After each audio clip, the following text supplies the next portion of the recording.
What is the face of autism? What does it look like? There's many genetic syndromes that have unique facial features. For instance, we're all familiar with the facial characteristics of people with Down syndrome, and it's also pretty easy to recognize the elf-like smiling faces of people with Williams syndrome. But does autism have a look? Physically, autism is of course incredibly diverse as humanity. But research suggests that there are certain facial characteristics that turn up more frequently in people on the spectrum than we would expect by chance. For instance, one study by Aldridge and colleagues back in 2011 found that kids on the autism spectrum were more likely to have a broader upper face, more widely spaced eyes, a shorter mid-face region, a wider mouth, and a wider philtrum. A philtrum, by the way, is that little indentation right underneath your nose on your upper lip. Another study later on in 2017 found that, at least for males on the spectrum, they were more likely to have facial asymmetry, especially in the lower part of the face. Now, facial asymmetry just means that one half of your face is less likely to be a mirror image of the other half. Interestingly, another study found that siblings of autistic folks were also more likely to exhibit similar facial asymmetries, suggesting an element of heritability. Now, in general, facial asymmetry can be a reflection of inherited genetic variations, of course, but it can also be the result of environmental stress, like problems with nutrition or exposures to stuff like infections. Given that so many folks on the spectrum have challenges with food sensitivities or even ARFID, which stands for Avoidant Restrictive Food Intake Disorder, it does make one wonder whether nutritional deficiencies could be a cause of facial asymmetry in some autistic people. Now, by the way, if you want to learn more about ARFID and just autism in general, I do highly recommend Torrin Wolf's TikTok account if you haven't already run across that. I really do love all the content that he and his mom put out, so a big warm shout out to the both of them.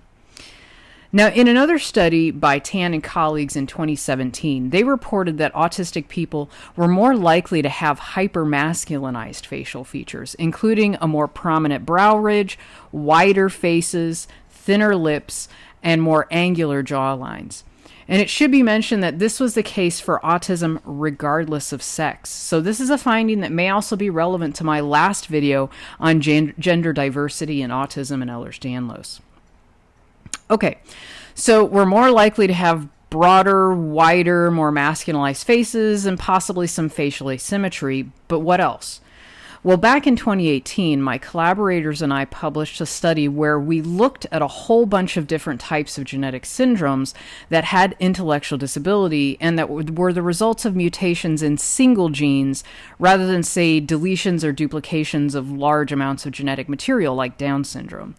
So we collected this long list of syndromes together, and for all the ones that also had high rates of autism, we placed them in one category and then compared them to some of the other groups, like intellectual disability with epilepsy or just intellectual disability alone.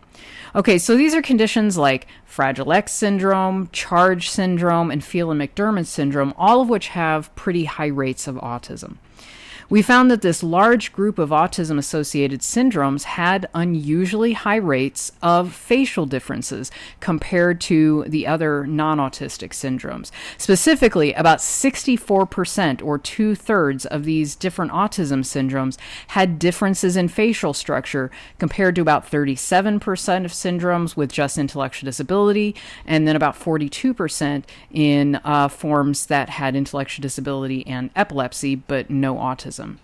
Now, this doesn't mean that these autism-related syndromes all had similar facial features. Facial features varied very widely, but there were consistently effects to the face, as well as some other regions of the body, though that didn't happen at quite of high rates as we saw with the face.